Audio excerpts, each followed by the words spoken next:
Muy buenos días a todas y a todos. Qué gusto verles y saludarles con la atención y el respeto de siempre.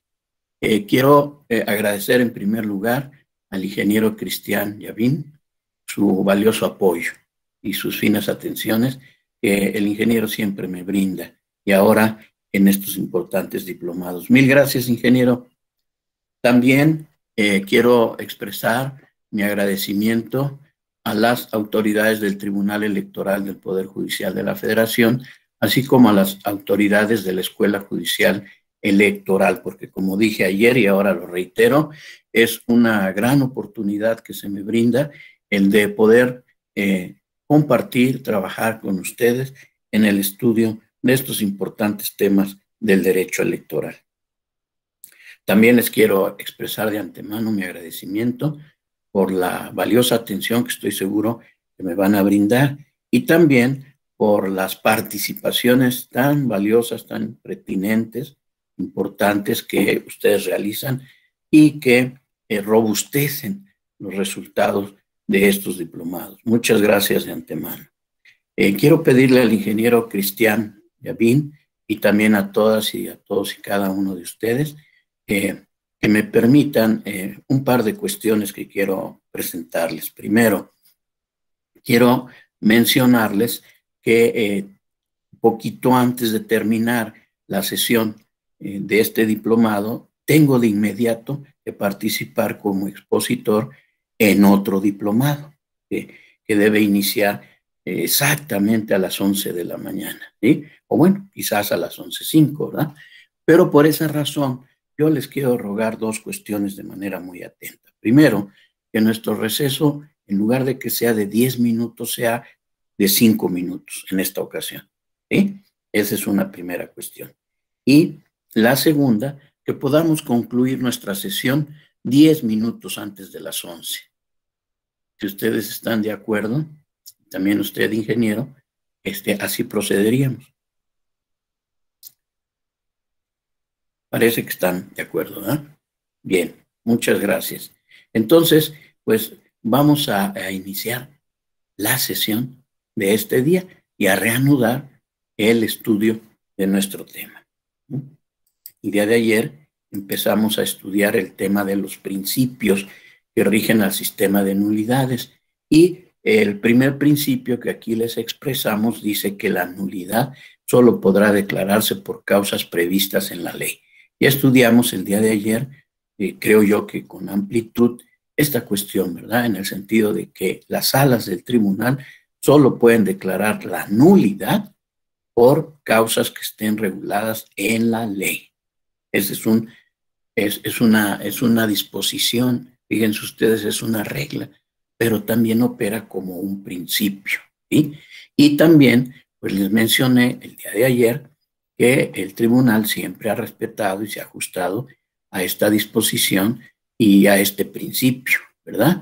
Pero también es cierto que el tribunal ha creado una causal a la que se le denomina causal de invalidez, fíjense, no de nulidad, causal de invalidez de una elección, cuando se alegue que se violaron principios constitucionales rectores de las elecciones. Y eso nos permite ir en esta diapositiva y en este cuadro hasta, hasta casi el último de los principios que están aquí relacionados. Y dice así: los principios constitucionales y legales deben ser respetados, ¿sí? Ese es otro principio que rige a este sistema. Y entonces ahí tenemos la armonización entre el principio que señala que las causales de nulidad o las declaraciones de nulidad solo se pueden emitir por causas previstas en la ley. Y por otra parte, ¿verdad?, que los principios constitucionales y legales deben ser respetados, para lo cual el tribunal construyó la causal de invalidez de una elección. Bien, ahora fíjense ustedes, vamos a otro de los principios, el principio de conservación de los actos válidamente celebrados. Ustedes han encontrado seguramente en muchas sentencias del Tribunal de los Juicios de Inconformidad que ahí aparece, ¿verdad?, desde las primeras partes de cada sentencia, que el estudio que se realiza de los hechos y de los agravios expuestos por la persona demandante, ¿verdad?, se hará a partir de la consideración principal, ¿verdad?, o inicialmente como base muy fuerte, como cimiento muy fuerte del estudio, a partir del principio de conservación de los actos válidamente celebrados. Fíjense ustedes, estamos hablando de principio. Y recordemos que el día de ayer mencionamos que hay uno de los autores que les referí, que es Ronald Dworkin, que nos dice que la literalidad de una norma, de una regla, debe desestimarse, debe de desplazarse, no aplicarse, ¿verdad? Porque si lo hiciéramos y aplicáramos esa regla, se estaría afectando un principio. Por esa razón es que se hace manifestación por el tribunal de que todo estudio de causales de nulidad, ¿verdad?, y también de la causal de invalidez, tendrá que hacerse teniendo como referente el principio de conservación de los actos válidamente celebrados. Miren ustedes, aquí tenemos una liga electrónica, ¿verdad?, un hipervínculo. Voy a abrirlo y nos lleva a el texto de la jurisprudencia, el rubro y texto de la jurisprudencia. Entonces, fíjense ustedes que esta jurisprudencia en su rubro dice principio de conservación de los actos públicos válidamente celebrados, su aplicación en la determinación de la nulidad de cierta votación o de un cómputo o de una elección. ¿Sí? Como ustedes saben, en las tesis y en las jurisprudencias, lo primero que se hace, ¿verdad?, por el tribunal es dar el fundamento, establecer el fundamento del criterio, ¿verdad?, y de la interpretación. Entonces, pues la primera parte de esta jurisprudencia, pues establece, expresa el fundamento en varios ordenamientos, que es cuáles son los preceptos que se están interpretando y cuáles y a qué ordenamientos pertenecen. Entonces, a lo largo de esta exposición, pues yo voy a estar haciendo referencia a varias jurisprudencias y a varias tesis. Por razón de tiempo, no voy a mencionar los fundamentos, pero pues ustedes aquí, una vez que tengan ya con ustedes la presentación, se las vamos a enviar, ustedes pueden leer y analizar cada jurisprudencia y cada tesis en todos sus elementos, ¿sí?, tanto del rubro como del fundamento y de los razonamientos que aparecen para sentar el criterio. Entonces, bueno, pues aquí se dice que con fundamento en varios preceptos, de varios ordenamientos, ¿verdad?, y conforme a una interpretación, fíjense, a una interpretación sistemática y funcional de lo dispuesto en varios preceptos de la Constitución de la República y también de la Ley General del Sistema de Medios de Impugnación y de la Ley Orgánica del Poder Judicial de la Federación, el principio general de derecho de conservación de los actos válidamente celebrados tiene especial relevancia en el derecho electoral mexicano, de manera similar a lo que ocurre en otros sistemas jurídicos, caracterizándose este principio por los siguientes aspectos fundamentales. Inciso A. La nulidad de la votación recibida en alguna casilla o de algún cómputo o en su caso de cierta elección solo se puede actualizar cuando se hayan acreditado de manera plena, probado de manera plena los supuestos de alguna causal prevista en la legislación, siempre y cuando, tomen nota de ello, por favor, siempre y cuando los errores, las inconsistencias, los vicios de procedimiento o las irregularidades sean determinantes para el resultado de la votación o de la elección. Segundo elemento, inciso B, la nulidad no debe extender sus efectos más allá de la votación, cómputo o elección en que se actualice la causal, con la finalidad de evitar que se dañen los derechos de terceros.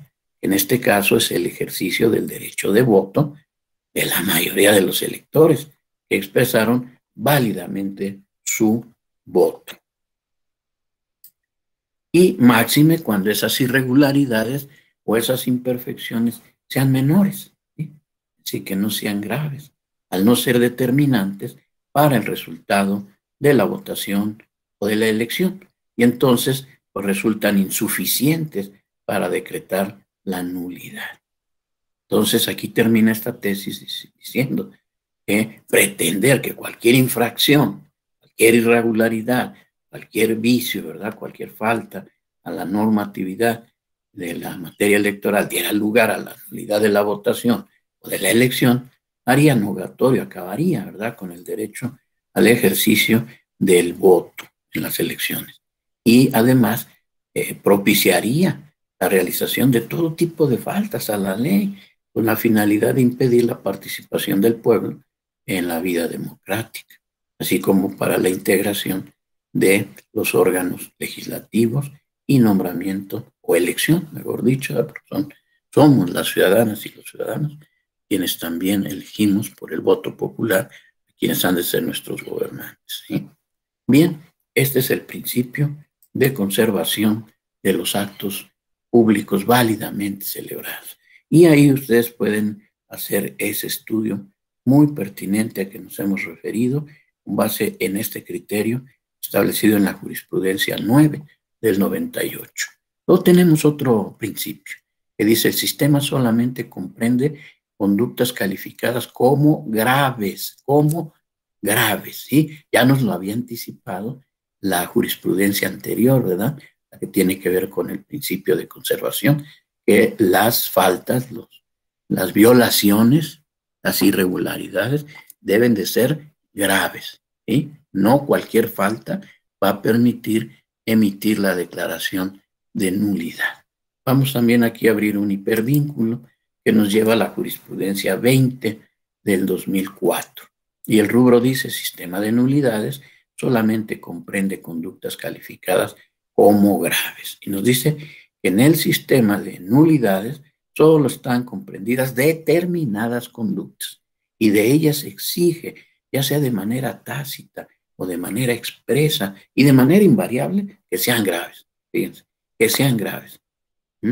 Y a la vez que sean determinantes para el desarrollo del proceso electoral o para el resultado de la votación en la casilla en que acontezca, ¿sí?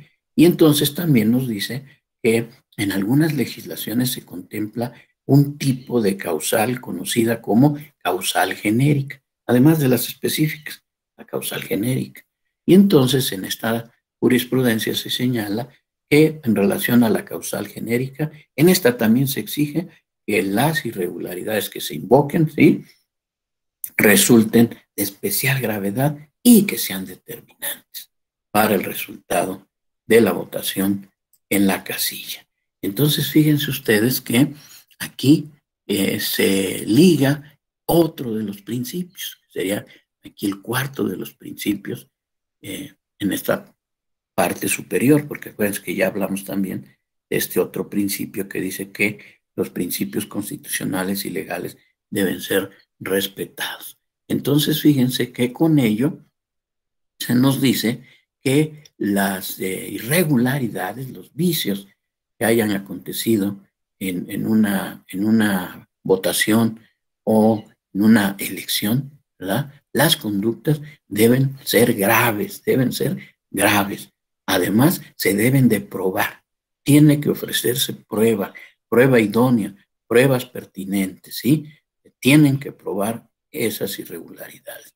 Y además, la irregularidad tiene que haber sido determinante para el resultado de la votación o para el resultado de la elección. Entonces, aquí yo les ruego que tomen nota, por favor, para que siempre tengan en mente, cuando, si son ustedes litigantes, cuando vayan a elaborar una demanda de juicio de inconformidad, pues siempre tengan en cuenta que hay tres cuestiones fundamentales que nunca deben descuidar, ¿sí?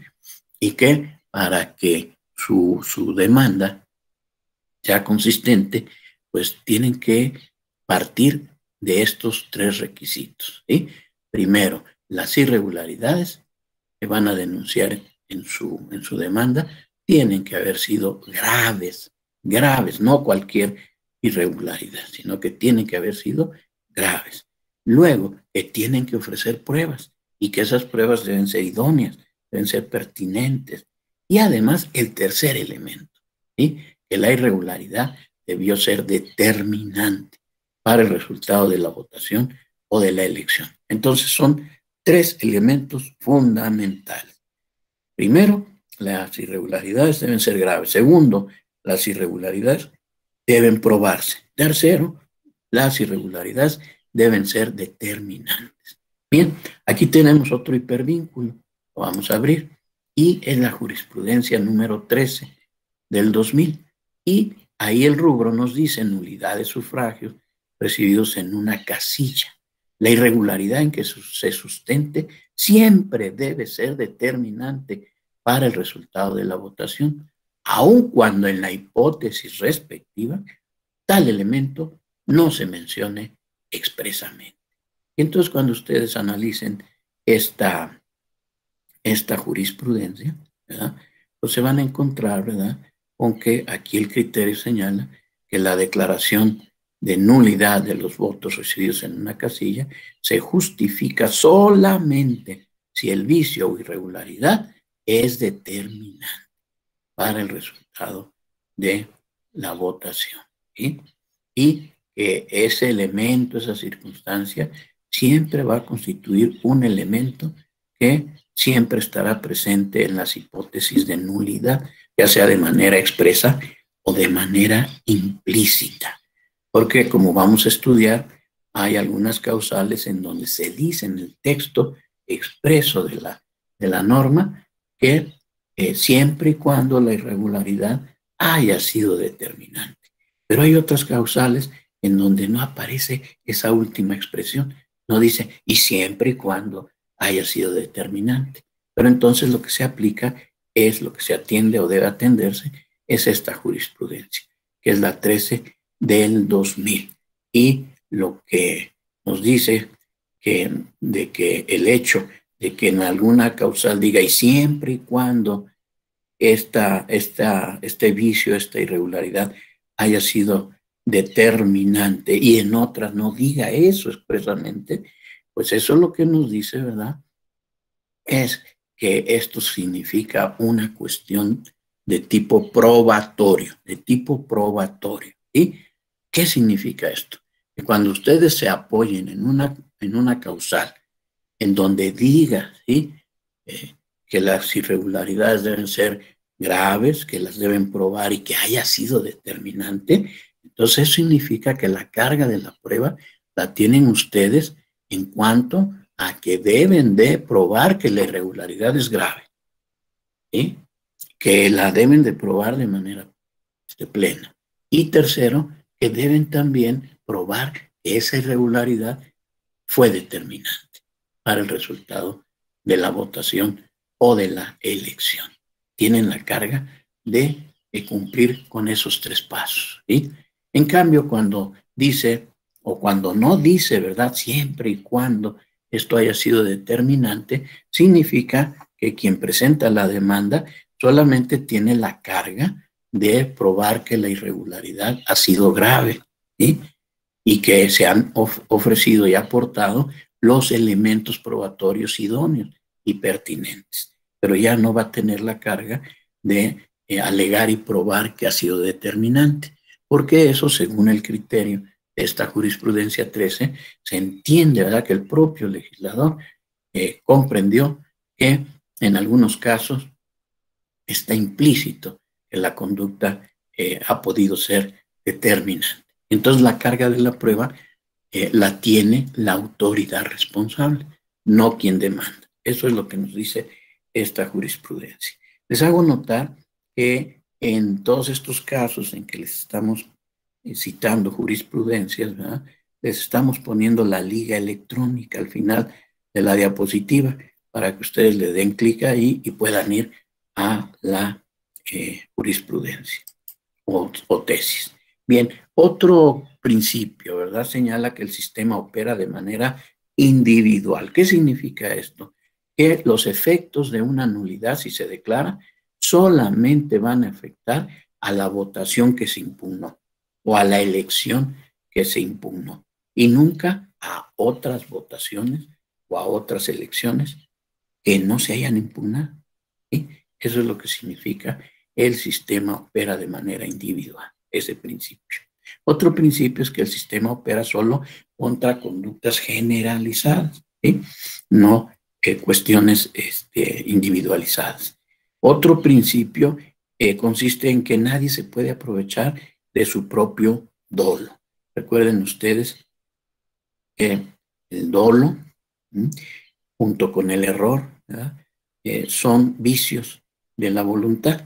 Entonces recordemos que el dolo implica mala fe, el dolo implica la intención de dañar y la intención de realizar la conducta, ¿verdad? Tener la plena conciencia y tener el pleno entendimiento de que la conducta es ilícita y que va a generar perjuicio o daño a alguna otra u otras personas y que se tiene conciencia de ello. Entonces, por eso en el sistema se establece que nadie se puede aprovechar de su conducta dolosa. Por eso también van a encontrar en la ley que se establece que cuando un partido político, por ejemplo, haya sido el que provocó las irregularidades y después va y presenta una demanda para pedir que se anule una votación o una elección, ¿sí? Entonces el tribunal le va a desestimar su demanda con base en este principio, porque actuó con dolo. Luego tenemos otro principio que consiste en la potestad del tribunal para anular de oficio votaciones o elecciones. Una cuestión que yo ya les expliqué el día de ayer. Y finalmente tenemos el principio de definitividad y la figura de la preclusión. ¿Qué significa el principio de definitividad? Como sabemos, el proceso electoral está conformado por varias etapas, ¿sí? Entonces, el principio de definitividad consiste en que cuando se concluye una etapa, esa etapa se cierra y ya no se puede volver a ella. Entonces, todos los derechos que se podían haber ejercido durante esa etapa o todas las oportunidades que se hubieran tenido para cumplir con alguna o varias obligaciones o para cumplir con cargas procesales y no se hizo, pues ya no se puede hacer porque ya se cerró la etapa con base en este principio de definitividad. Lo que les quiero también mencionar es que hay un criterio del tribunal en donde se establece que el principio de definitividad opera únicamente en relación a los actos y a las resoluciones de las autoridades, ¿sí?, electorales, solo en relación a los actos y resoluciones de las autoridades electorales. Y la figura de la preclusión, pues es una figura procesal que consiste en que una vez que ha pasado el tiempo establecido como plazo para ejercer algún derecho o cumplir con una obligación o liberarse de alguna carga y no se hizo, entonces se pierde la oportunidad de ejercer ese derecho o la oportunidad para liberarse de una obligación o de una carga procesal. En eso consiste la figura de la preclusión. Antes de que pasemos al siguiente punto, quisiera preguntarles si tienen ustedes alguna duda, alguna reflexión, alguna cuestión que quisieran manifestar antes de que vayamos al siguiente punto acerca de los principios. Bien, si no hubiese alguna pregunta, entonces miren, vamos a ir al siguiente punto, ¿sí? Ya les he dicho que tengan siempre en cuenta esos tres elementos que hemos señalado y que están señalados también de manera muy clara en los criterios del tribunal, ¿sí? Las irregularidades deben ser graves, deben de probarse y deben haber sido determinantes. Siempre se necesita alegar y probar esos tres extremos, ¿sí? Bien, entonces, pues el propio tribunal ha establecido criterios para probar, para acreditar que una irregularidad ha sido determinante. Entonces, ¿cuáles son esos criterios para acreditar, para probar la determinancia de alguna irregularidad? Bueno, pues hay dos criterios creados por el tribunal. Uno al que se le denomina criterio cuantitativo y otro al que se le denomina criterio cualitativo. De acuerdo con el criterio cuantitativo, este se actualiza cuando los votos que se podrían haber anulado con motivo de una irregularidad sumen una cantidad igual o mayor, fíjense ustedes, una cantidad igual o mayor a la diferencia en votos entre los partidos que obtuvieron el primero y el segundo lugar en la votación. Ténganlo también eso siempre en cuenta. Ese es el principio cuantitativo. Y luego el principio cualitativo.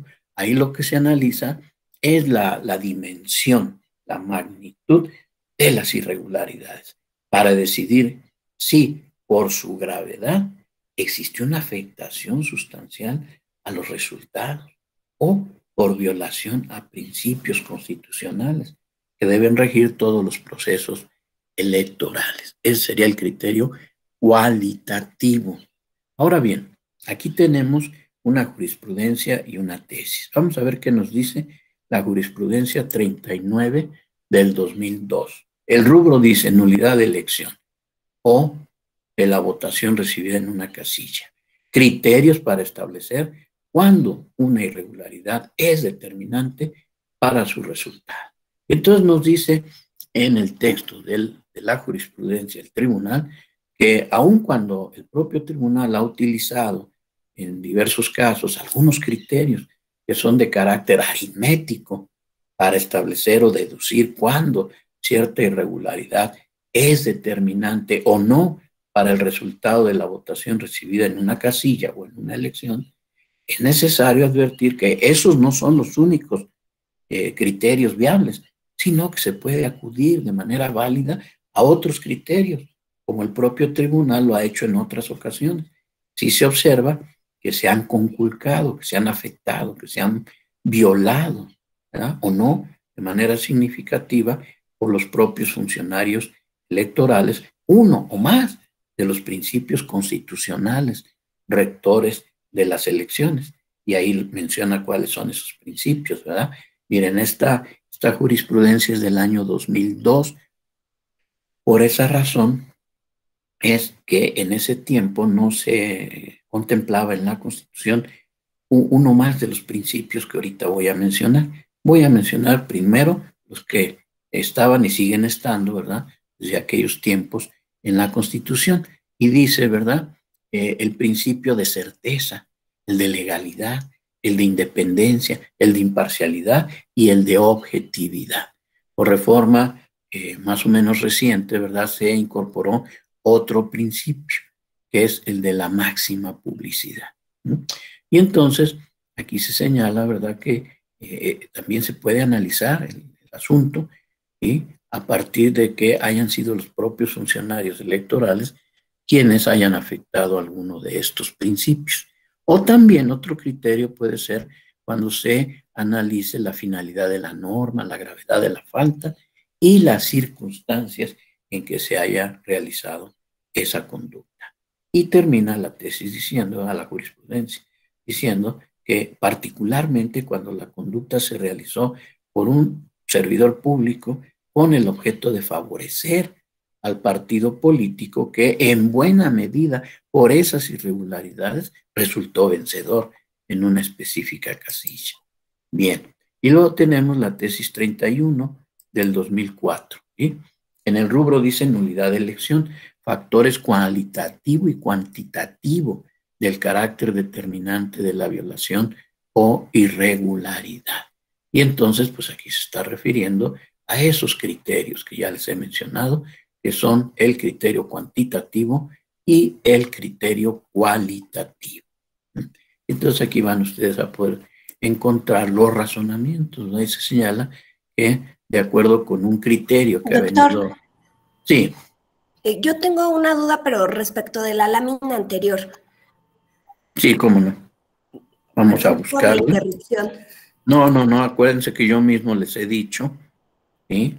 Que ustedes pueden intervenir en el momento en que lo deseen, ¿sí? Entonces No, vamos a ver, permítanme.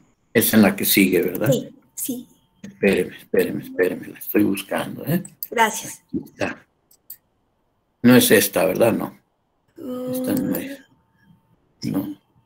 sí, sí, era esa. ¿En esta? No, No. no, en A la ver, de la jurisprudencia la 39, yo creo. jurisprudencia. ¿En esta? ¿La 39?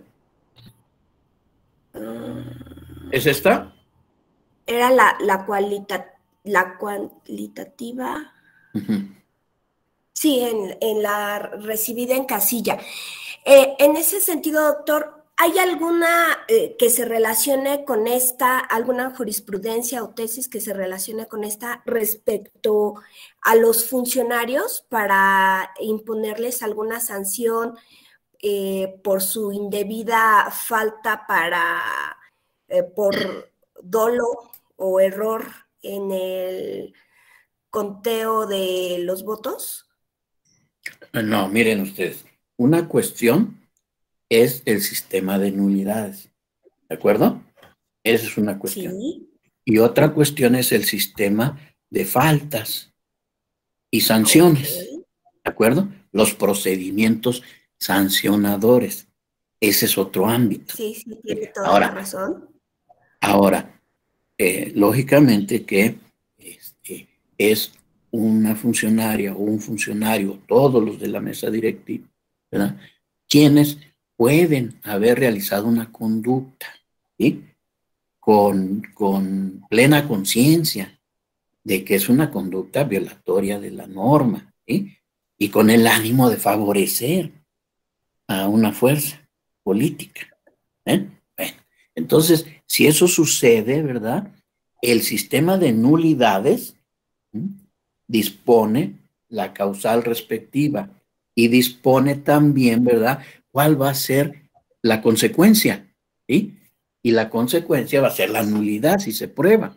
Eso es así como funciona el sistema, ¿sí? O sea, De las nulidades. se Ahora, interpondría, ah, sí, le escucho. se interpondría primero el juicio sancionador, el procedimiento especial sancionador, y posteriormente que haya salido la sentencia en la cual sí tuvieron una sanción, se puede proceder a impugnar la nulidad, o en el No, mismo se da todo. no. Por eso yo he mencionado y ahora voy a hacer hincapié, ¿sí?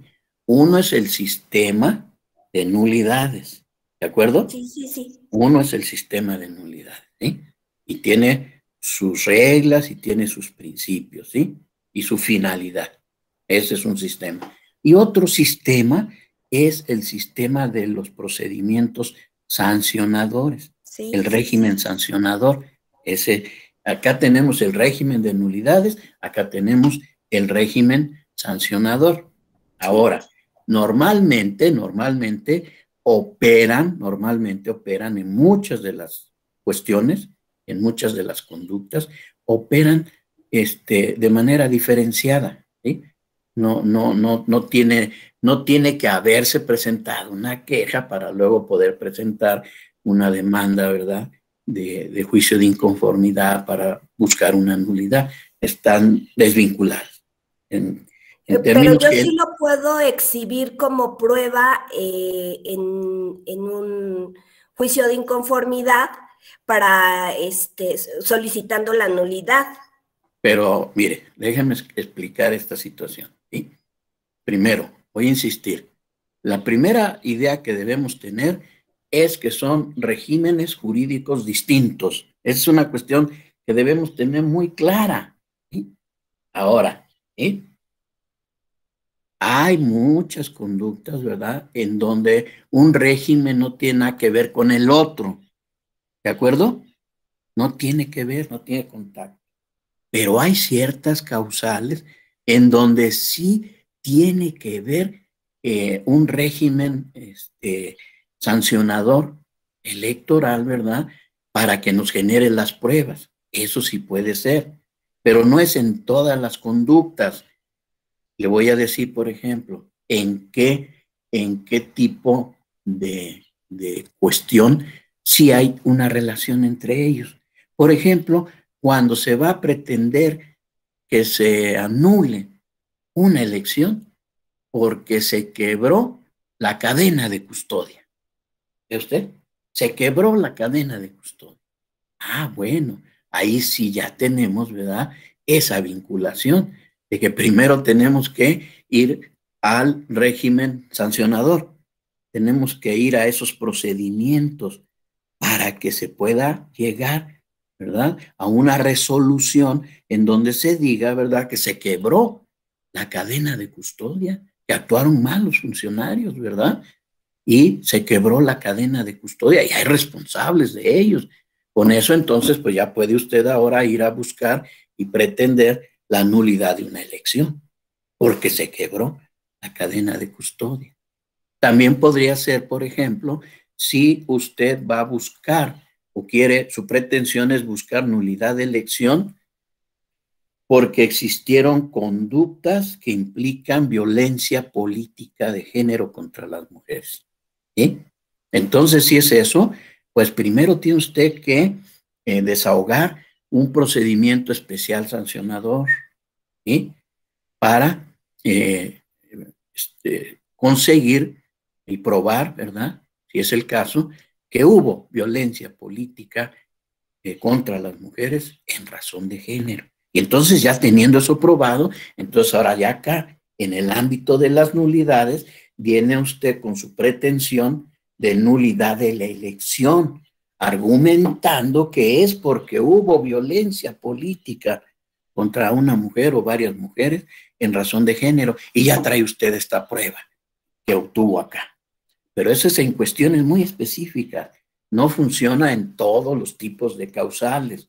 Por ejemplo, las causales que nosotros estamos estudiando y que vamos a estudiar muy pronto, ¿verdad?, que son la causal del inciso A, la del inciso B, la del inciso C, y así hay otras, ¿verdad?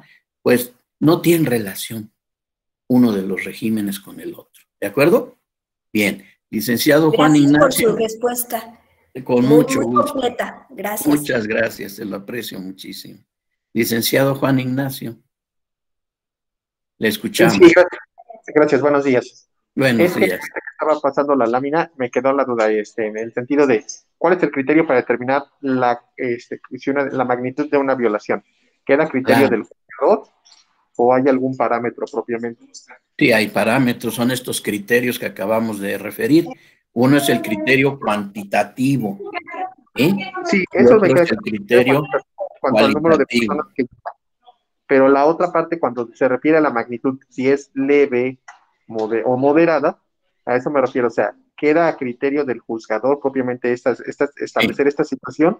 Sí, licenciado Juan Ignacio. Por eso se llama criterio cualitativo. ¿Cómo se distingue del cuantitativo? El cuantitativo, ¿sí?, se basa en magnitudes, en dimensiones objetivas que se pueden percibir con los sentidos y que todo mundo los puede percibir por los sentidos. Y en este sistema se trata de votos, ¿sí? Eso es lo que se va a estudiar, los votos, ¿sí? Y entonces, o las conductas, ¿verdad?, que tienen que ver cómo se ejerció el voto. Por ejemplo, ¿verdad?, cuando usted en una demanda, ¿verdad?, plantea que se dejó votar a varias personas que no contaban con la credencial para votar con fotografía. ¿Ve? Entonces es una cuestión esa objetiva, porque usted el día de la jornada electoral le pudo haber dicho a la mesa directiva de casilla, oigan, abran una hoja de incidentes para que aquí se ponga, ¿verdad?, que a estas personas se les dejó votar sin contar con credencial, ¿sí? Y fueron 2, o fueron 3, o fueron 7 personas, y pónganle aquí, ¿verdad?, incluso quienes fueron, y ahí está la hoja de incidentes, y usted, si es representante de partido, va a decir, y además yo voy a presentar un escrito de incidentes, y aquí se los presento con esa misma narrativa, y también al terminar la jornada voy a presentar un escrito de protesta con lo mismo. Entonces todo eso es objetivo, licenciado Juan Ignacio. para todas y todos. Estamos viendo, en el supuesto que estoy manejando, ¿verdad?, que se está alegando que se recibieron 7 votos de manera irregular. Entonces el criterio cuantitativo nos dice, oye, si esa cifra es igual a la cifra que obtengamos de la diferencia que quedó entre el primero y el segundo lugar en la votación, si es igual la cifra, por ejemplo, si la diferencia es de 7 votos, es igual, entonces hay que anular la votación. Ni se diga si es mayor la cifra de la irregularidad. Si la cifra de votos que se recibieron, por ejemplo, en el supuesto, seguimos en el supuesto, fue de 7, ¿verdad? Y la diferencia entre el primero y el segundo lugar, ¿verdad?, fue, por ejemplo, de 3 votos, ¿sí? La diferencia entre el primero y el segundo fue de 3, y la irregularidad es de 7. Ah, pues es una cifra mayor, la de la irregularidad. Entonces se debe de anular esa votación. En el otro supuesto sería, ¿verdad?, si solamente se recibió un voto de manera irregular y la diferencia entre el primero y el segundo es de 3 votos, entonces vean ustedes que la cifra de la irregularidad es menor a la cifra que nos da entre el primero y el segundo.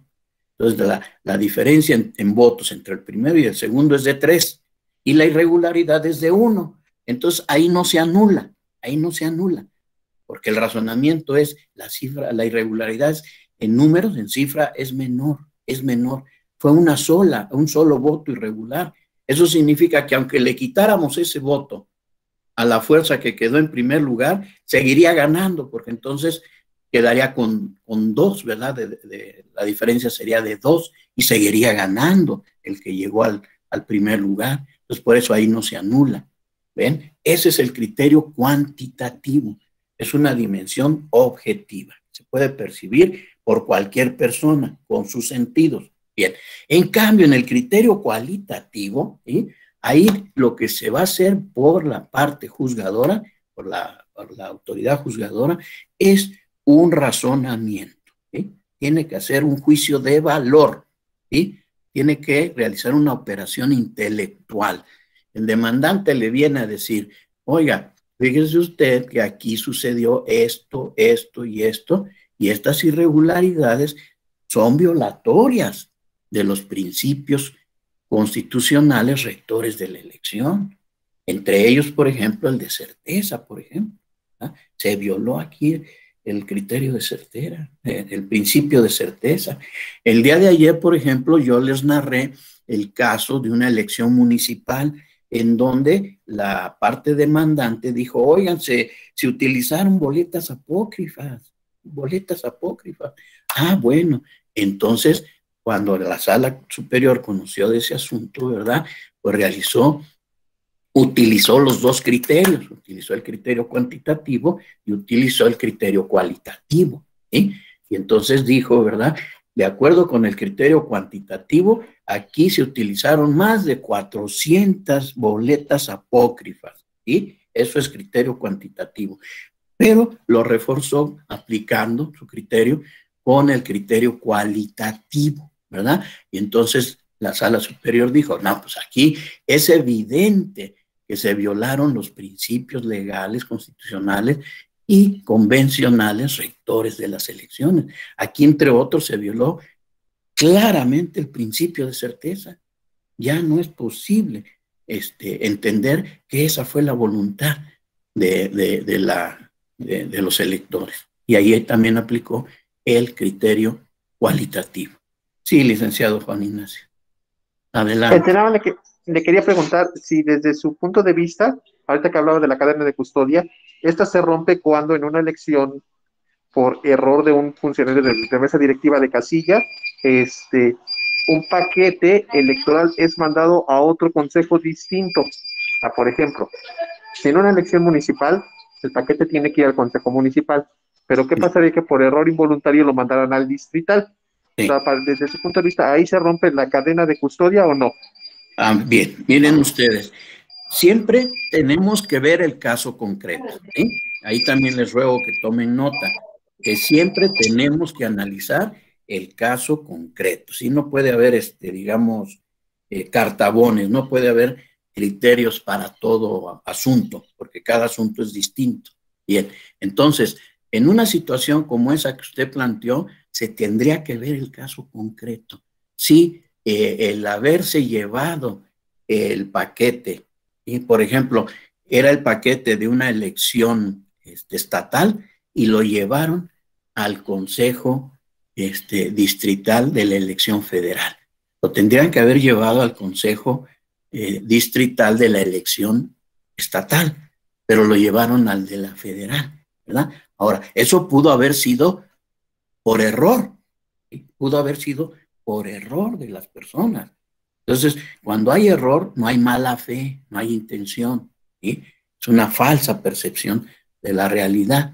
Entonces, si el caso fuera ese, no hay problema y ahí no se está quebrando la cadena de custodia, ¿sí? ¿En qué caso podría haber quebrantamiento de la cadena de custodia? ¿Verdad? Cuando se compruebe, ¿verdad?, que la conducta consistente en haber llevado el paquete a un consejo que no era el adecuado, ¿verdad?, se hizo con intención, se hizo con dolo, ¿sí? Y además se hizo con el ánimo de que ese paquete se pudiese haber abierto y se pudiesen haber manipulado los votos que se recibieron, ¿verdad? Entonces, si el caso es así, pues ya tiene otras particularidades. Y entonces todo eso se tiene que alegar y se tiene que probar. El quebrantamiento de la cadena de custodia se tiene que probar, ¿sí? Entonces, si en algún caso concreto fue eso, ¿verdad?, pues entonces sí se tendría por quebrantada la cadena de custodia. ¿Qué es lo que ha pasado en las elecciones, sí? Porque ya ha sucedido, por eso seguramente usted me lo está planteando, ¿verdad? Ha habido esas equivocaciones y lo único que ha sucedido, ¿verdad?, es que el consejo al que se lo llevaron, ¿verdad?, de manera irregular, lo envía al consejo al que le corresponde, ¿sí? Y así ya no hay mayor complicación, ya no hay mayor problema. Así es como ha sucedido. Esa sería mi respuesta, licenciado Juan Ignacio, y para todas y para todos. El licenciado Joanny Chegué. Sí, licenciado Juan Ignacio, ¿quiere hacer uso de la palabra? No, está bien, ya le entendí. Muchas gracias. Mil gracias a usted. Son situaciones muy importantes. Yo les agradezco muchísimo sus intervenciones, porque estamos ligando teoría y práctica, estamos ligando reglas y estamos ligando principios y estamos ligando criterios, ¿sí? Muchas gracias a usted y muchas gracias a todas las personas que están interviniendo. Licenciado Joanny, adelante. Sí, buenos días a todos, compañeros. Buenos días, doctor. Buenos días. Ahí sobre la cadena de custodia me nace la pregunta. ¿Se rompe cuando el capacitador entrega el paquete a los consejos? Porque la norma dice que lo debe entregar el presidente de casilla, secretario. Pero cuando lo entrega el capacitador, quien capacitó a los funcionarios de casilla, ¿se rompe ahí la cadena de custodia? Bien, muchas gracias, licenciado Joanny. Es exactamente el mismo planteamiento que nos hizo el licenciado Juan Ignacio, ¿sí? Y entonces voy a reiterar mi respuesta, ¿sí? Tiene que verse el caso concreto, ¿sí? Porque esa conducta pudo haber sido por error. La persona creyó que ahí era donde tenía que entregarlo, ¿eh? Si eso, no hay ningún problema ahí, no hay ningún problema. Ahora, puede ser que la persona que va a entregar el paquete electoral sí sepa, ¿verdad?, que no es ahí a donde tenía que haberlo llevado. Y entonces lo lleva con dolo, con una intención, ¿verdad?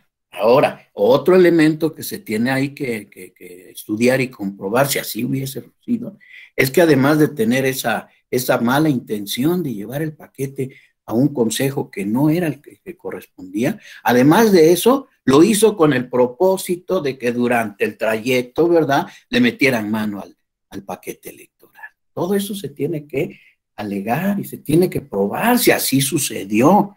Y si así hubiera sucedido, pues entonces sí, ahí ya está usted probando que se quebró la cadena de custodia y que además se hizo con dolo.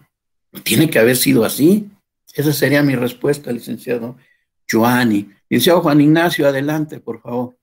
Sí, lo que pasa es que preguntaba su punto de vista porque a mí alguna vez me pasó que siendo consejero, que siendo secretario de un consejo distrital, pues el día de la sesión de escrutinio y cómputo, yo me percaté que en una casilla, en un paquete de una casilla, venía el paquete que nos correspondía a nosotros como consejo distrital y además el de la elección del presidente municipal.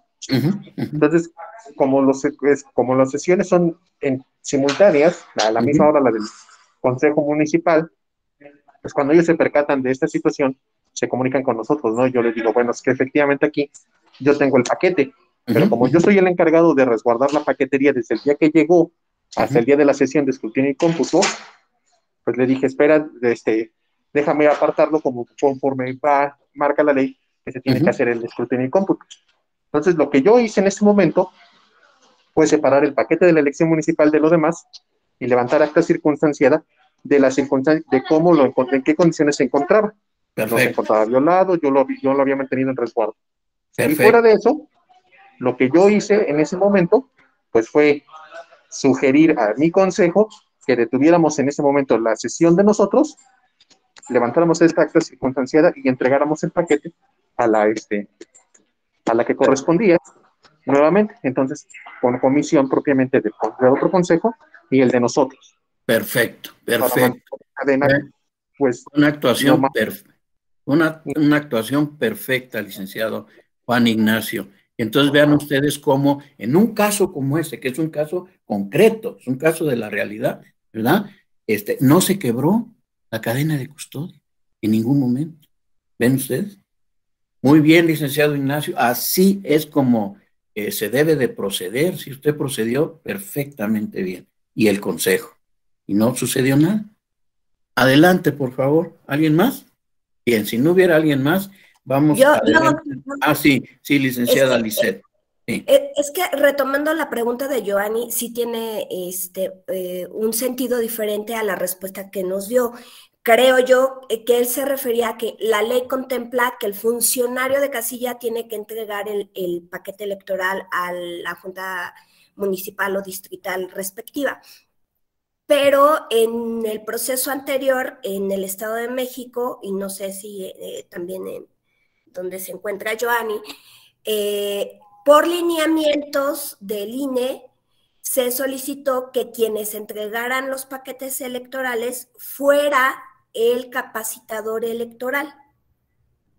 Entonces, a eso se refería, creo que Joanny, que por haber una diferencia entre la ley y los lineamientos, se estaría en una posible ruptura de la cadena de custodia, o si estos lineamientos suplen por causales imprevistas o por lo que sea a la ley.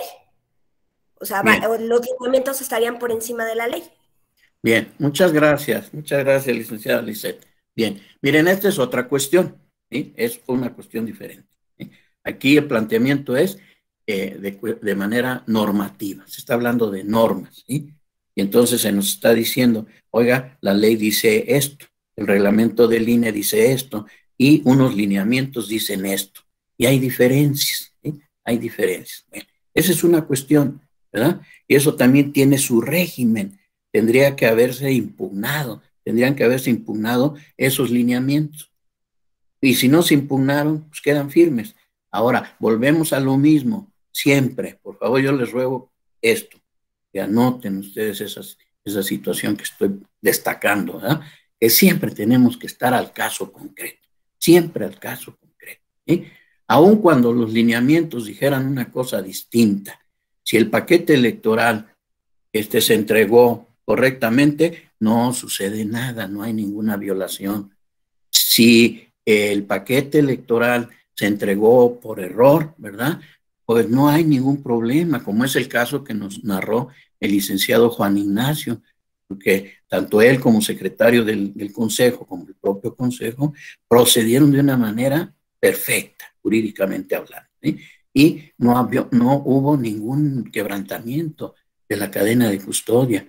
Y otro caso sería, ¿verdad? Si en un caso concreto, la persona, el capacitador que fue a recoger el paquete, ¿verdad? De una manera dolosa, ¿verdad? Lo hubiera llevado a un consejo que no era el que correspondía, pero además con la idea dolosa, ¿verdad? De que en ese trayecto se pudiera abrir y manipular el paquete electoral. Eso sería un caso específico, concreto, que tendría que alegarse y probarse, ¿sí? Esa sería mi respuesta. El licenciado Omar Alejandro, adelante, por favor. Gracias, doctor. Un gusto de volverlo a ver. Gracias, igualmente. Gracias. Una pregunta. Ya vimos, ¿no? Determinancia cuantitativa y cualitativa. Pero Sí. ahora, ¿me pueden negar la nulidad si no acredito ambas? Es decir, si yo solamente acredito la cuantitativa, ¿pueden decirme, no te voy a dar la nulidad porque no me acreditaste la cualitativa? No. También aquí nuevamente tenemos que ir al caso concreto, ¿sí? Si se trata de una cuestión en donde únicamente lo que se está debatiendo es que se recibieron, por ejemplo, votos de manera ilícita, ¿verdad? Es una cuestión que exige únicamente la aplicación del criterio cuantitativo, ¿sí? Entonces, si usted dice, oiga, es que aquí en esta casilla, ¿verdad? Voy a utilizar el mismo supuesto. En esta casilla se recibieron 7 votos, ¿sí? De personas que no tenían credencial para votar con fotografía. ¿Ven? Ese es un acontecimiento, es una conducta ilícita, va contra la norma, ¿sí? Entonces, en esos casos, en su demanda usted está narrando eso y está diciendo que eso es una irregularidad, ¿sí? Y es una conducta ilícita, son conductas ilícitas, ¿verdad? Entonces las irregularidades son graves, porque están violando la regla, graves. Es el primer elemento que usted ya colmó. Después tuvo que haber aportado pruebas idóneas, pertinentes, y se aportó esas pruebas. Pues, está diciendo, mire, aquí está la hoja, ahí está la hoja, en el expediente está la hoja de incidentes, y yo le pedí al presidente o a la presidenta que se levantara, y ahí se está diciendo, ¿verdad?, que se recibieron 7 votos de manera irregular, porque se recibieron de personas que no contaban con credencial para votar con fotografía. Ya están ahí relacionados los nombres, quiénes fueron las personas. Entonces ya lo está aprobando, ¿sí? Y ahora usted va a alegar, y eso es determinante para el resultado de esa votación. Pues entonces lo que ahí se va a aplicar es el criterio cuantitativo. No tiene nada que ver ahí en ese caso el cualitativo. Entonces ahora lo que se tiene que ver, ¿sí?, por el tribunal es si esos 7 votos, ¿sí?, los va usted a comparar con la diferencia en votos que hay entre el primero y el segundo lugar, ¿sí?, con 7 votos irregulares. Si aquí la diferencia en votos también es de 7 votos son los que separan al primero y al segundo lugar, y la irregularidad es de 7, entonces ahí hay que anular. Hay que anular. Y ni se diga si fueron 7 los que se recibieron y la diferencia en votos es, por ejemplo, de 3 votos, la diferencia entre el primero y el segundo. Pues hay que anular, porque la irregularidad es mayor.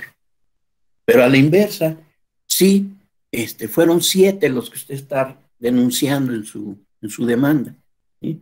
7 votos irregulares, ¿sí? Y nos encontramos con que la diferencia en votos entre el primero y el segundo es de 55 votos. Ahí no se lo van a anular, van a confirmar la validez de la votación. ¿De acuerdo? Bien.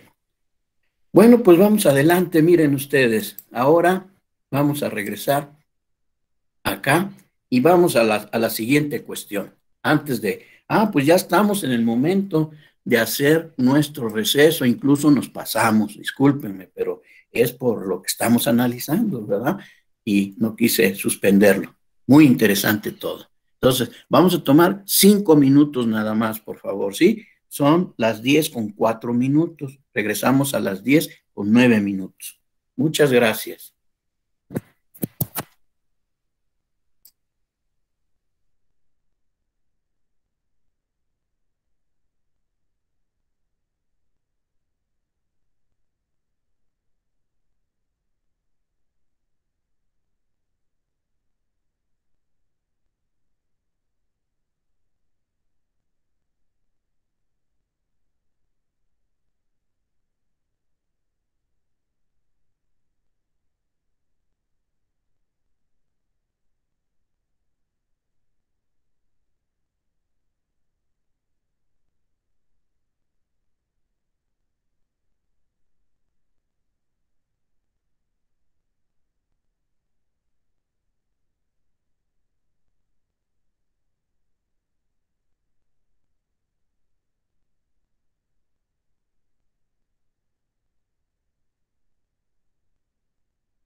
Bien, compañeras y compañeros, ingeniero, vamos a reanudar nuestra sesión.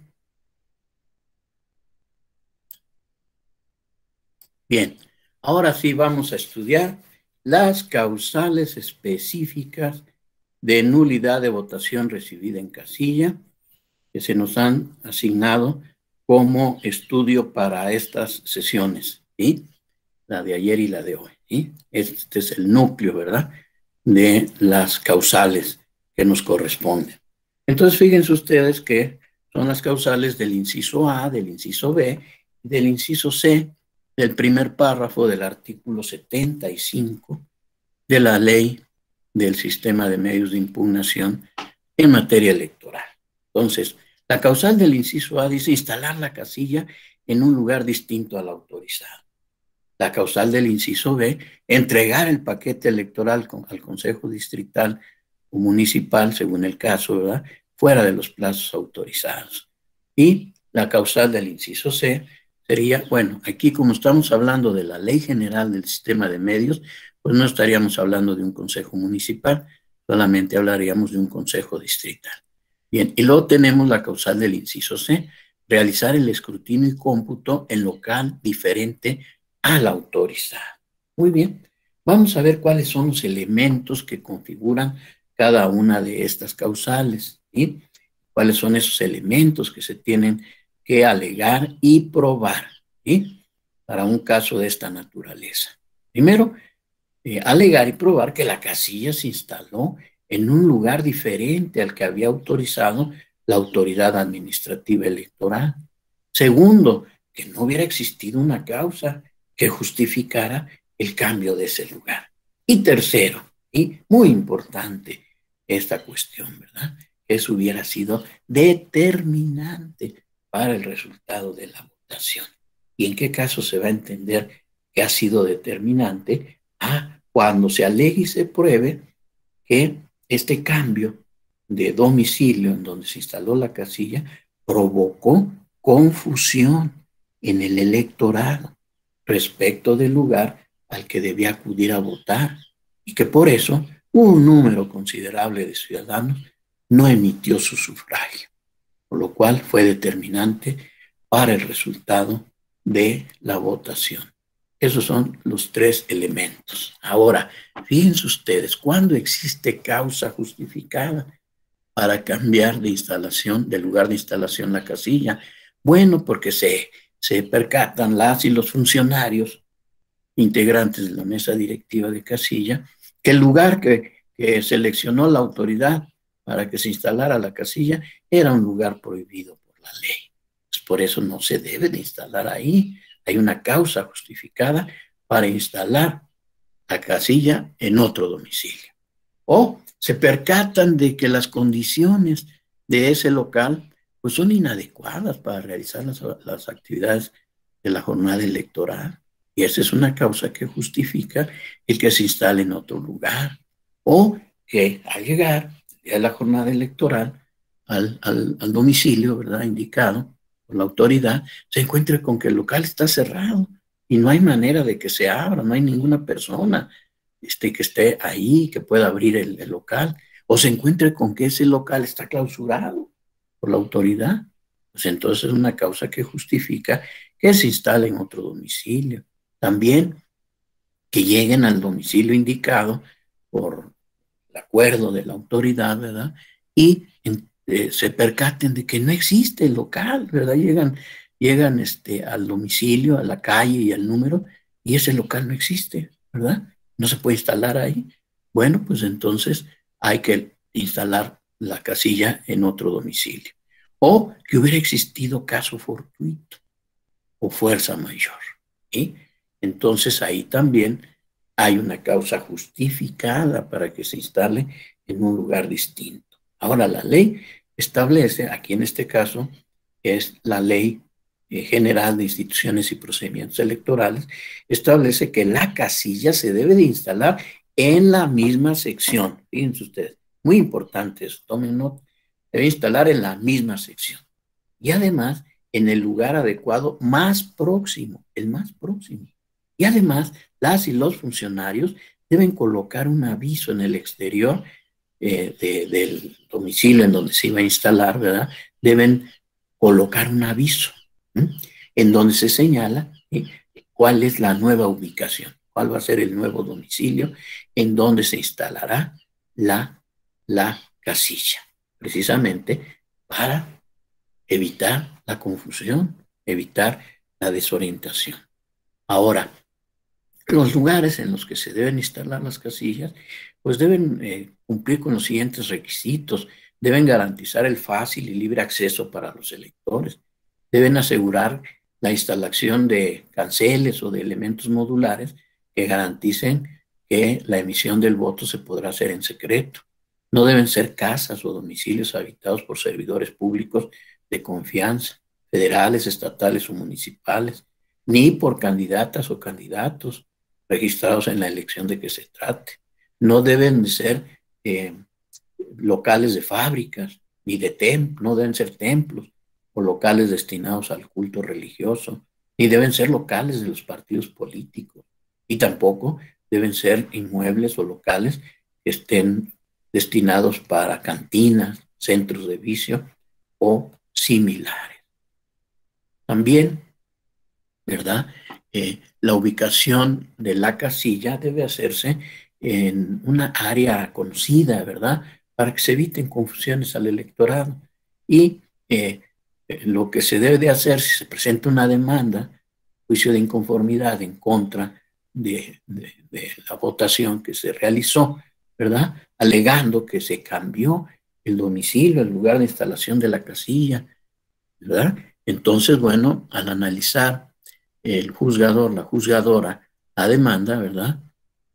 Pues se debe ver si las y los funcionarios omitieron los datos del acuerdo y del encarte, ¿verdad?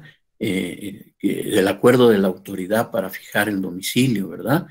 Y entonces, pues se deben de también valorar si existen coincidencias sustanciales en los datos del acuerdo y encarte con los datos del acta, de las actas, ¿verdad?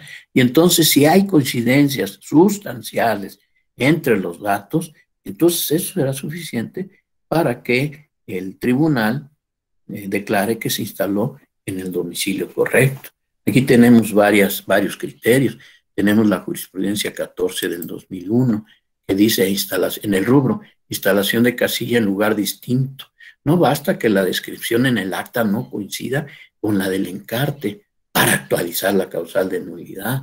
Entonces nos dice en el texto que el concepto del lugar de ubicación de la casilla no se refiere rigurosa y necesariamente a un punto geográfico preciso, sino que es suficiente la referencia a una área más o menos localizable y conocida en el ámbito social en donde se instaló la casilla.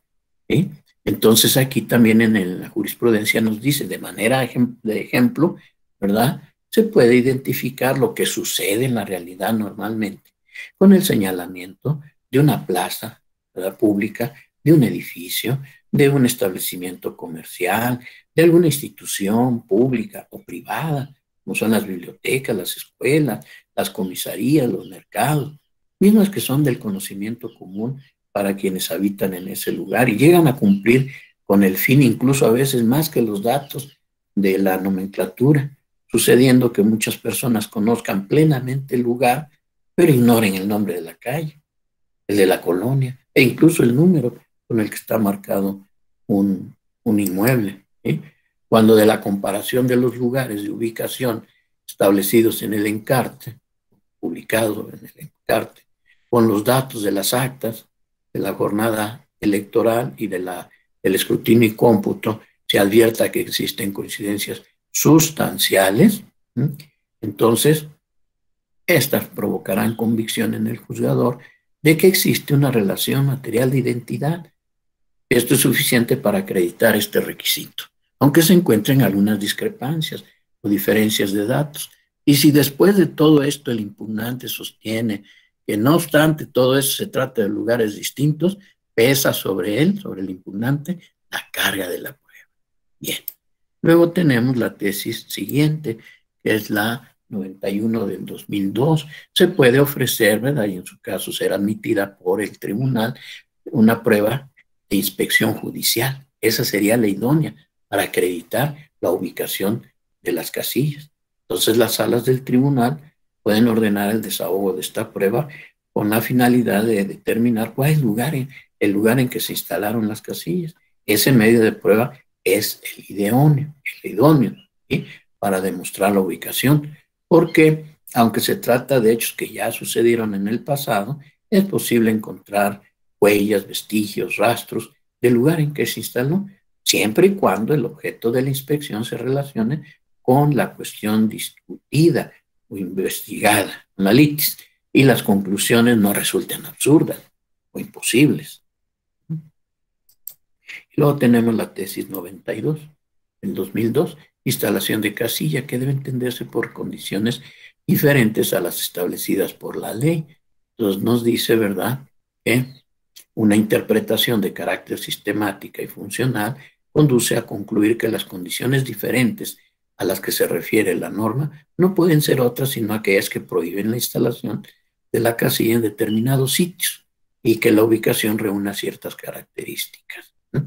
Por tanto, las condiciones a que se refiere esta disposición deben entenderse forzosamente aquellas que incidan precisamente con el lugar que habrá de instalarse. Luego tenemos la siguiente causal, entregar el paquete fuera de los plazos, ¿sí? ¿Cuáles son los elementos que integran esta causal? Pues que se entregaron al Consejo Distrital los paquetes que contienen expedientes electorales fuera de los plazos legales, que existió alteración o violación de los paquetes electorales y que no existió causa justificada para la entrega extemporánea de los paquetes. Aquí también tenemos varios criterios.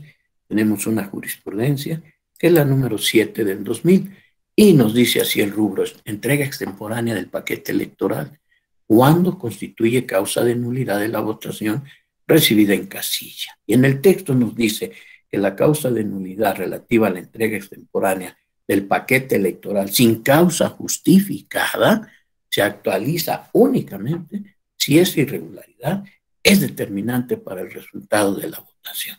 Y entonces nos dice la causa de nulidad del caso concreto, que fue de una casilla, de una elección y una casilla en Sonora, en el estado de Sonora. Dice, la causa de nulidad prevista en tal precepto de la legislación electoral local se integra por 3 elementos, ¿sí? La entrega del paquete electoral, el retardo en esa entrega y la ausencia de causa justificada para ese retardo, así como con el elemento de carácter implícito que consiste en que la irregularidad haya sido determinante para el resultado de la votación.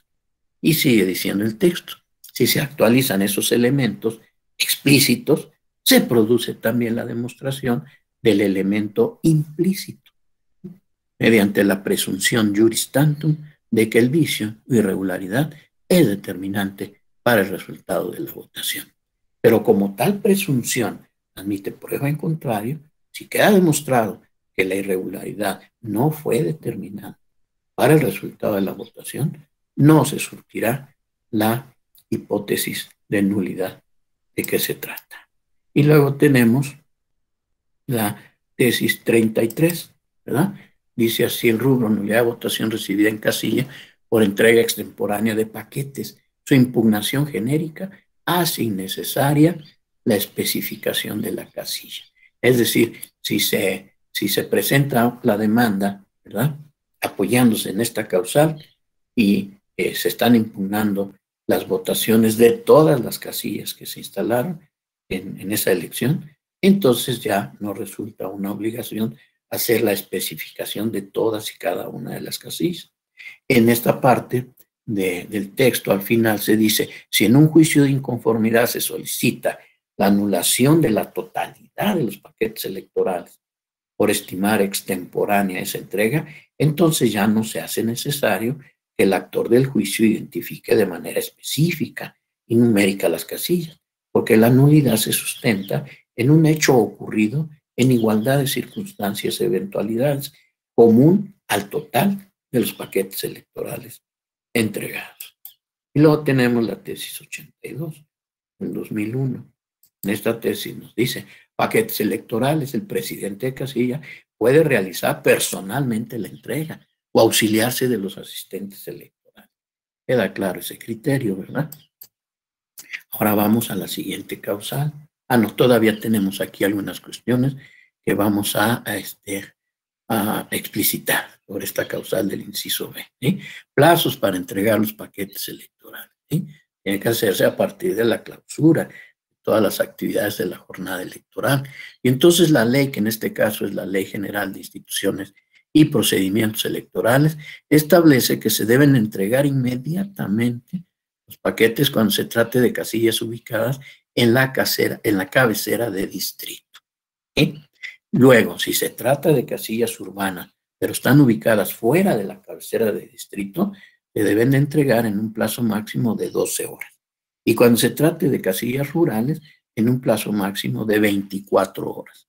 Aquí tenemos la jurisprudencia 14 del 97, en donde el tribunal nos señala que se debe entender por inmediatamente, ¿sí?, el tiempo que existe entre la clausura de la casilla y la entrega de los paquetes y expedientes, ¿verdad?, el tiempo necesario para el traslado del lugar en el que se instaló la casilla al Consejo Distrital, considerando las características de la localidad, los medios de transporte que se utilizaron, se han de utilizar, y las condiciones particulares del momento y del lugar. Esto es lo que nos encontramos en la jurisprudencia 14 del 97. Es lo mismo, ya no lo voy a repetir. Bien, ahora también hay otra cuestión, ¿sí? ¿Quién tiene la responsabilidad de entregar el paquete? Pues la presidenta o el presidente de la mesa directiva de casilla, y lo puede hacer personalmente, pero no está obligado a ello. Tiene la responsabilidad, pero puede comisionar a alguna o algún otro de los integrantes de la mesa directiva de casilla, ¿verdad? Entonces, esta entrega del paquete, fíjense ustedes, que también permite que se cierre la etapa de la jornada electoral, y una vez que se entrega el paquete al Consejo Distrital, pues está iniciando la siguiente etapa, es la etapa de resultados, cómputos y resultados, ¿verdad? Entonces, el presidente, repito, puede entregar o la presidenta puede entregar personalmente el paquete o puede comisionar a alguna o alguno de los integrantes. Aquí tenemos una tesis que es la 38 del 97. Entonces nos dice que las y los presidentes de las mesas directivas, bajo su responsabilidad, deben hacer llegar al Consejo Municipal los paquetes electorales y las actas, ¿sí? Entonces, y señala en la tesis, ¿verdad?, que el legislador previó el procedimiento para el traslado y entrega a los consejos municipales, ¿sí? Entonces, este procedimiento implica la transferencia de la responsabilidad y manejo del proceso electoral de un nivel, que son las mesas directivas de casilla, al siguiente nivel, que son los consejos municipales, distritales y estatales, si se trata de una elección local, ¿sí?, así como el paso de un momento electoral, que es la jornada electoral, a otra diferente, que es el cómputo, ¿sí?, y que todo esto contribuye a los propósitos de certidumbre, legalidad, objetividad, veracidad y oportunidad que son o que deben ser consustanciales a esta etapa. Por eso concluye esta tesis diciendo que cuando la presidenta o el presidente incumple con esa obligación, da lugar a que se actualice la causal de nulidad prevista, y nos dice el artículo y el ordenamiento de una entidad federativa, que es el caso de donde derivó la oportunidad para sustentar esta tesis. Bien, vamos a la siguiente causal, que es la del inciso C. Realizar el escrutinio y cómputo en un lugar diferente al autorizado por la autoridad administrativa electoral.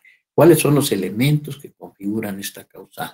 Bueno, que el escrutinio y cómputo se llevó a cabo en un lugar diferente al autorizado por el Consejo Electoral, ¿no?, distrital, sea federal. Bueno, en este caso estamos estudiando el federal, ¿verdad?, el Consejo Distrital, sin causa justificada, no hubo causa. Y además que se alteraron los resultados electorales. Todo eso se tiene que argumentar y se tiene que probar por la parte interesada en que se declare la nulidad de votación recibida en una casilla con base en esta causal. Aquí tenemos varios criterios que están sustentados en tesis relevantes. La primera, que es la tesis 22 del 97, dice, escrutinio y cómputo, dice el rubro, cuando justifica su realización en un lugar diferente al autorizado. Entonces dice, la hoja de incidentes es una documental pública y al adminicularse con el acta de escrutinio y cómputo, se da entre ellas una relación lógica que produce convicción para otorgarle valor probatorio pleno. ¿Sí? Una vez asentado lo anterior, se debe analizar el contenido de la hoja de incidentes, ¿sí? Para ver si la causa por la que se realizó el escrutinio y cómputo en local diferente al que originalmente se había ordenado para la instalación de la casilla, decidir si el cambio fue o no justificado. Es el elemento que configura una causal de nulidad para que se proceda, en su caso, a decretar la nulidad. Entonces, con base en esta causal, no solamente se debe demostrar el cambio de domicilio, sino que es indispensable probar el segundo supuesto, ¿verdad? Es decir, que haya sido determinante. Entonces, esta tesis sigue diciendo que cabe destacar, pues se creó en 1997, este criterio, por eso habla del Código Federal de Instituciones y Procedimientos Electorales, pero ya estamos en otra época en donde tenemos la Ley General de Instituciones y Procedimientos Electorales.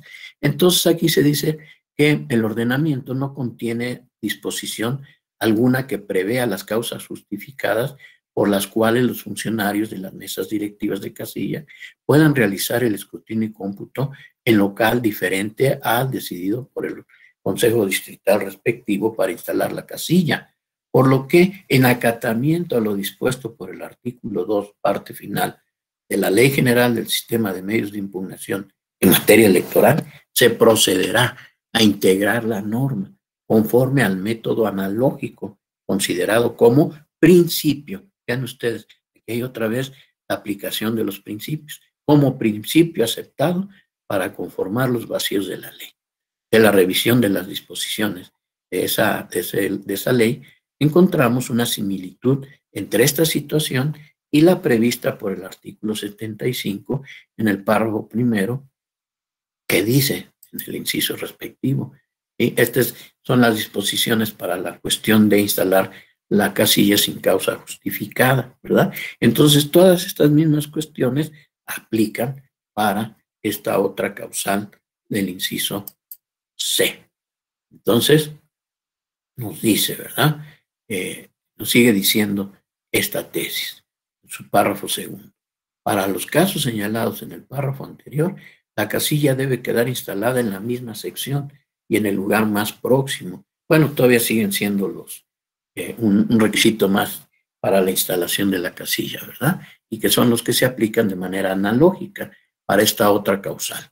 En este sentido, se considera que existen situaciones análogas entre el supuesto previsto en el artículo 75, párrafo 1, inciso A, y en el inciso C del propio párrafo y artículo del mismo ordenamiento, ya que entre ambos se presentan elementos comunes. Se trata de operaciones que realiza el mismo órgano electoral y las realiza en la misma etapa del proceso electoral. Son tareas que se deben realizar en el local señalado por el Consejo Distrital y solo cuando exista falta justificada podrá instalarse la casilla en un lugar distinto al legalmente señalado o podrá realizarse el escrutinio y cómputo en otro local. Al existir situaciones jurídicas análogas, se deben aplicar las causas de justificación que contiene, y ahí menciona un precepto del Código Federal. Ahora habría que ver cuál es el precepto correspondiente de la Ley General de Instituciones y Procedimientos Electorales. Entonces, nos vamos a encontrar, ¿verdad?, con que la ley, incluso la actual, establece que se permite el cambio cuando las condiciones del mismo no permitan la realización de las operaciones en forma normal. Y luego tenemos la tesis 23. 23 del 99. Y esta dice en su rubro, escrutinio y cómputo de votos. En principio corresponde realizarlo exclusivamente a las mesas directivas de casilla. Entonces aquí lo que se señala, ¿verdad?, es que el escrutinio y cómputo son funciones que realizan exclusivamente los miembros de la mesa directiva de casilla al finalizar la votación dentro de la etapa de la jornada electoral. Y luego sigue diciendo esta tesis, excepcionalmente es permitido realizar dicho escrutinio y cómputo a una autoridad diferente a la mesa directiva de casilla, como son los consejos municipales, distritales o estatal. Estamos hablando de una elección local, y en una etapa distinta, como es la de resultados y calificación de elecciones. Esa situación es excepcional, ¿sí? Es admisible que ocurra si se surte cualquiera de las hipótesis señaladas en el artículo y menciona un precepto de la ley electoral local de ese tiempo, 1999, ¿verdad? Pero que todavía siguen en esencia existiendo este mismo tipo de disposiciones, ¿verdad? Entonces dice, si se detectan alteraciones evidentes en las actas que generen duda fundada sobre el resultado de la elección en la casilla. ¿Ve? Si no existiera el acta de escrutinio y cómputo en el expediente de la casilla. C, si dicha acta no obrara en poder del presidente del consejo. Por tanto, si en un determinado caso no se actualiza alguna de las referidas hipótesis de excepción, no ha lugar a proceder a la apertura de paquetes electorales, aun cuando se aduzca que existe acuerdo sobre el particular entre los partidos políticos y las autoridades electorales. A este respecto, debe señalarse que las normas que regulan los procedimientos electorales son de orden público y, por tanto, deben ser acatadas en sus términos y su observancia no admite ser materia de convención, de acuerdo alguno. Bien, entonces fíjense ustedes que con esto hemos analizado los elementos que integran cada una de las causales motivo de nuestro estudio, que son las causales del inciso A, del inciso B y del inciso C, cuáles son sus elementos.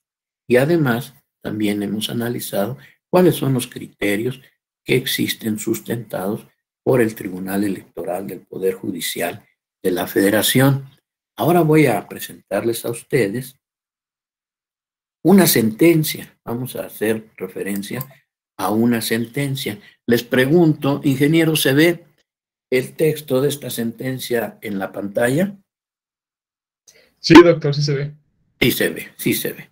Y sí lo ven también las compañeras y los compañeros, ¿verdad? Muy bien. Entonces, fíjense ustedes.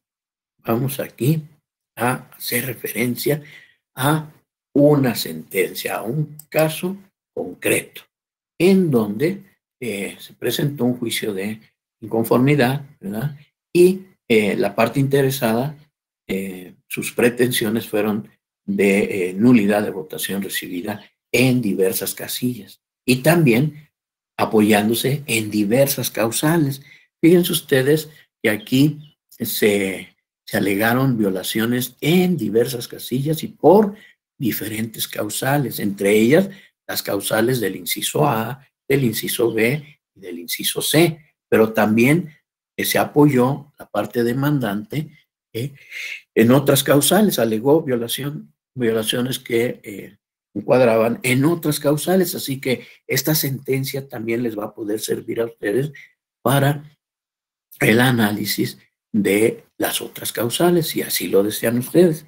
Muy bien, aquí nosotros nos vamos a referir únicamente a la parte de la sentencia en donde se estudiaron las violaciones argumentadas por la parte recurrente, apoyándose en las causales de los incisos A, B y C. ¿De acuerdo? Bien. Entonces, vamos a... Sí siguen viendo la sentencia, ¿verdad? ¿Ingeniero? Bueno. Sí, doctor, sí se sigue viendo. Sí se ve, muy bien. Entonces, fíjense ustedes que este fue un juicio de inconformidad que conoció la Sala Regional Guadalajara. un juicio de inconformidad presentado por un partido político que fue la parte interesada, y como responsable identificó a un consejo distrital del INE en el estado, con sede en el estado de Jalisco. El magistrado que tuvo a su cargo el estudio de este asunto y elaborar el proyecto primero de resolución fue el magistrado Sergio Arturo Guerrero Olvera. ¿Sí?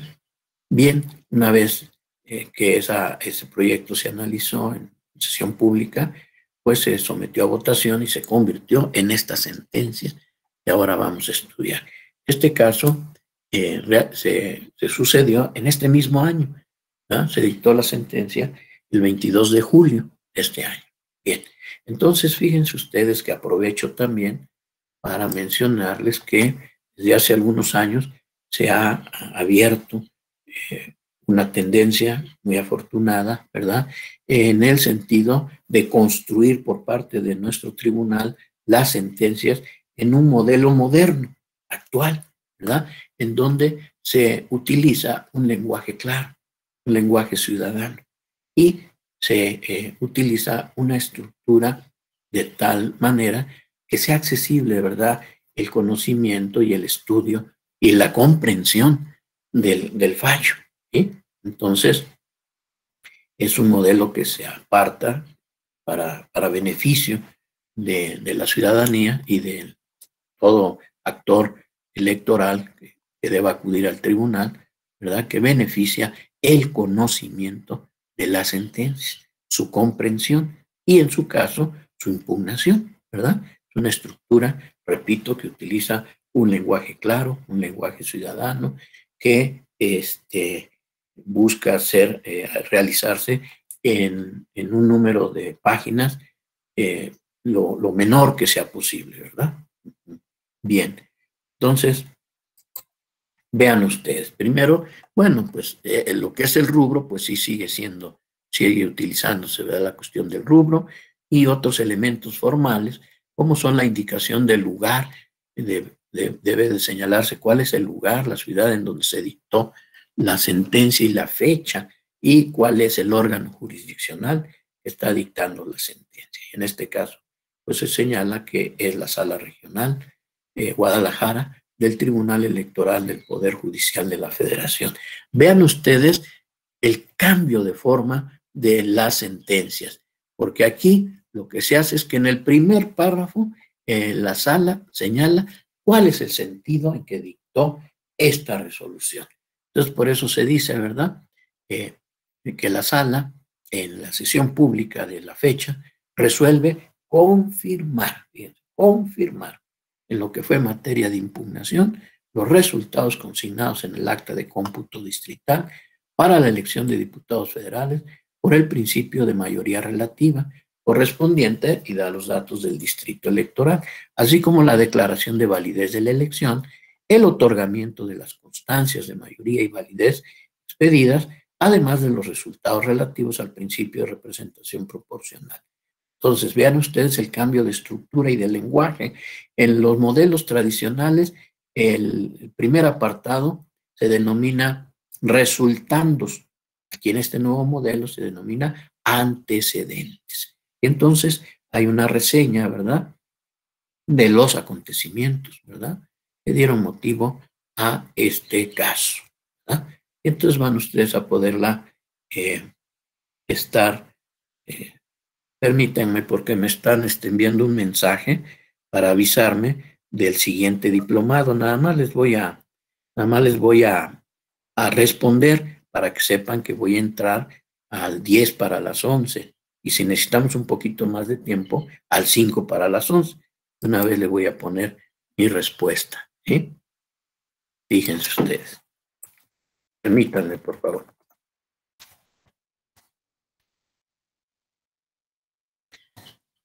Un segundito, por favor, ¿sí?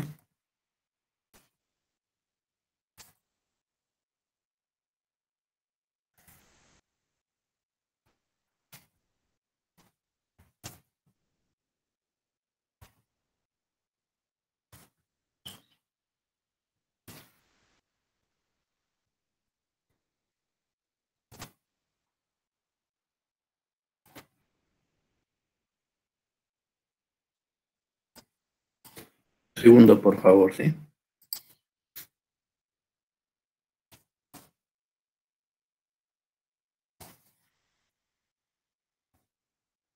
Casi estoy terminando, ¿sí?